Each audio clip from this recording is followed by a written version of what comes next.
the hidden financial code that decides your future, the 3 hidden financial archetypes. Which one are you? A janitor retires a millionaire. A surgeon earning hundreds of thousands of dollars a year retires with almost nothing. A lottery winner becomes rich overnight and ends up bankrupt. At first, these stories make no sense. We've been taught that more income means more wealth. More intelligence means better financial decisions. More opportunity means a better future. But history keeps producing the same contradiction. People with ordinary incomes quietly become wealthy. People with extraordinary incomes quietly become trapped. And the gap between them often has very little to do with money itself. Because beneath every bank account, beneath every investment portfolio, beneath every financial success or failure, there is something invisible. A hidden code. A financial identity. A way of seeing the world, a way of seeing yourself. And whether you realize it or not, that identity is shaping your future every single day. Tonight, we're uncovering the 3 financial archetypes that quietly govern millions of lives. The survivor, the comfort seeker, and the builder. And somewhere inside this story, you may discover the reason your financial life looks exactly the way it does. Most people believe money problems are solved with more money. It's an understandable belief. After all, if someone struggles financially, more income seems like the obvious solution. But reality tells a different story. Every year, professional athletes go bankrupt. Celebrities lose fortunes. Lottery winners become cautionary tales.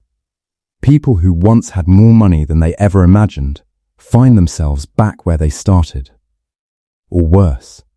At the same time, millions of ordinary workers quietly build wealth without attracting attention. No headlines, no viral success stories, no overnight breakthroughs, just steady progress. This raises a disturbing question. If money alone created wealth, why do so many people lose it? The answer lies in something far deeper than economics. To understand it, we have to travel back before salaries, back before careers, back before bank accounts, back to childhood. Because that's where your financial story truly begins. Imagine a child sitting at a dinner table. The room is quiet. But the tension isn't. Parents are discussing bills, rent, electricity, groceries. The child doesn't understand numbers. They don't understand debt. They don't understand inflation. But they understand emotion. They understand fear, stress, anxiety, and without realizing it, their brain begins forming a relationship with money. For some children, money becomes associated with danger. For others, security. For others, status. Years pass. The child grows up, gets a job, opens a bank account, starts earning. Yet the emotional programming remains invisible, quiet, powerful. Most adults believe they're making rational financial decisions. In reality, they're often making emotional decisions disguised as logical ones. And that's where the hidden code begins. Because over time, people tend to fall into one of 3 financial archetypes, not based on income, not based on intelligence, but based on identity. Before we reveal the archetypes, there's another force we need to understand. A force that surrounds us every day. Modern society runs on consumption. Every hour, every minute, every second, someone is competing for your attention. Advertisements, social media, influencers, brands, entire industries are built around one goal, convincing you to want something. A bigger house, a newer phone, a better car, a more impressive lifestyle. The message is subtle, but relentless. You are not enough. Not successful enough, not attractive enough, not wealthy enough, until you buy something. And for a moment, it works. You feel better. Then the feeling fades, and the cycle begins again. This is the machine, and the first archetype is the most vulnerable to it. Meet Ahmed. Growing up, money was unpredictable. Unexpected expenses felt like disasters. Financial emergencies felt normal. Years later, Ahmed earns a respectable income, more than his parents ever made. Yet every month feels difficult. Every bill feels threatening. Every setback feels catastrophic. Whenever extra money arrives, it disappears. Not because Ahmed is irresponsible, because fear is making the decisions. The survivor sees money primarily as protection, a shield, a safety net, a defense against uncertainty. The tragedy is that survival thinking narrows vision. When you're focused on avoiding today's problems, it's difficult to build tomorrow's opportunities. The survivor isn't lazy. The survivor isn't unintelligent. The survivor is exhausted. Constant financial stress consumes mental energy. The future shrinks, long-term thinking disappears, and life becomes a series of emergencies. Millions of people live here. Some remain trapped forever, others escape. But escaping creates a new challenge, one that is even harder to recognize. At first, life improves. The small apartment becomes a larger one. The used car becomes a new one. The budget phone becomes the premium model. Everything feels better. Success finally arrives, or so it seems. Then something strange happens. The finish line moves. A raise arrives. Expenses increase. Another raise arrives. Expenses rise again. Comfort expands to fill every available space. Psychologists call this adaptation. Humans quickly become accustomed to better circumstances. What once felt luxurious soon feels normal, then necessary, then insufficient. The comfort seeker isn't chasing wealth. They're chasing comfort, and comfort is a moving target.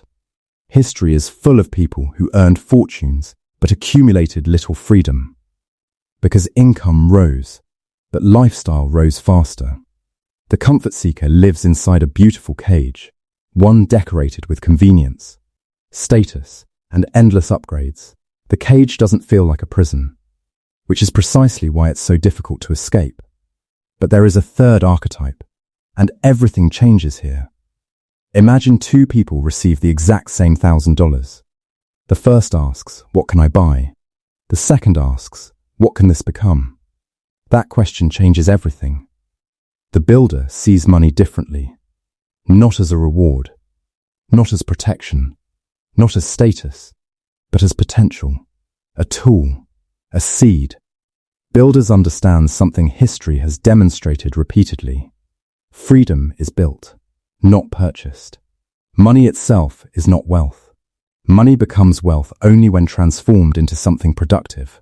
Skills, businesses, assets, knowledge, systems, things that continue creating value long after the original effort is finished. The builder still enjoys life, still spends money, still experiences comfort. But every dollar serves a purpose. Every decision competes against the future. Instead of asking, "Can I afford this?" the builder often asks, "What is this costing my future self?"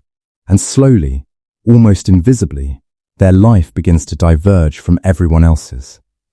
Most people imagine life-changing success as a dramatic event, a breakthrough, a lucky break, a sudden opportunity.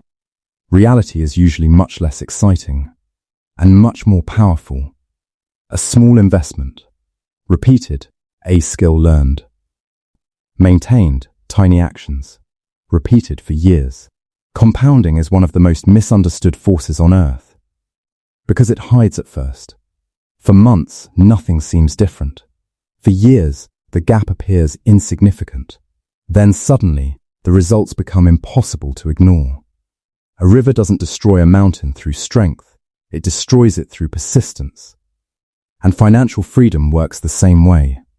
Small actions, repeated consistently, eventually create extraordinary outcomes. What looks like luck from the outside often looks like patience from the inside. And now we arrive at the deepest truth of all. The greatest financial divide in society is not rich versus poor. It's not educated versus uneducated. It's not lucky versus unlucky. It's present-focused versus future-focused. One group continuously consumes today's resources. The other continuously builds tomorrow's resources. At first, the difference is invisible, almost laughably small. A little saved, a little invested, a little discipline, a little patience. But time is not neutral. Time multiplies everything. Good habits, bad habits, wise decisions, careless decisions. Time turns choices into consequences, and eventually those consequences become a life. This is why two people can start in the same place and end up in completely different worlds. Not because one made a single brilliant decision, but because one became a different person. And so which archetype are you? The survivor, the comfort seeker, or the builder? The truth is that most people experience all three. The goal isn't to judge yourself. The goal is to recognize yourself. Because awareness changes everything. The moment you see the script, you gain the power to rewrite it. The moment you recognize the pattern, you gain the power to break it. And perhaps that's the greatest lesson money can teach. Wealth is not merely a reflection of what you earn. It is a reflection of what you repeatedly become. Every purchase is a vote. Every habit is a vote. Every decision is a vote. A vote for the future version of yourself. And somewhere in the future, there is a version of you living with the consequences of the choices you're making today. The question is not whether that future self will exist. The question is who that future self will be, trapped, comfortable, or free. Because your financial future is not decided in a single moment. It is being built right now. One choice, one habit, one day at a time.